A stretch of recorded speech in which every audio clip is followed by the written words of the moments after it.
everyone, I'm Nicole and this is my colleague Zach, and we work for Spark Life Care. So Spark provides home health care services in-home and in the local community to those requiring caregiving and rehab assistance.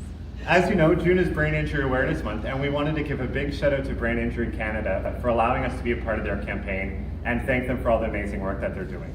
In the spirit of bringing awareness to brain injury, we asked our caregivers questions on the spot and captured their candid responses. Let's see what they had to say.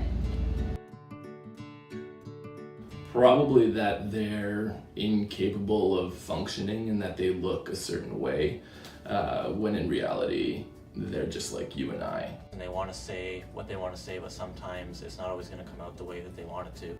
Not being motivated or wanting to do an activity, and maybe they just don't know how to initiate. Not necessarily to do with the individual themselves, but more how the family and friends perceive them as they were before and how they are now, and tend to compare. If you can't see an injury, then you're fine.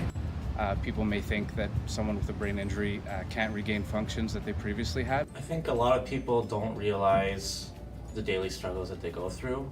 I find that the biggest misconception about people with acquired brain injuries is that they're not aware of their condition.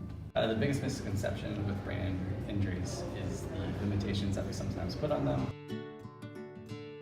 I believe my perception has changed is just having a lot more patience and understanding and recognition of where some of the behaviors may be coming from. After working with people with acquired brain injuries, I found that they are very functional in day-to-day life. It's just changed my whole perspective on how we have that connection with the physical world and then the cognitive world and how they meet in the middle. As I understand more what they go through. My perception has changed in many directions of how I handle initiating activities. I would give them choices. You can continue on with your life. You're not disabled, you're differently abled. I never realized how much people with acquired brain injuries are aware of their condition.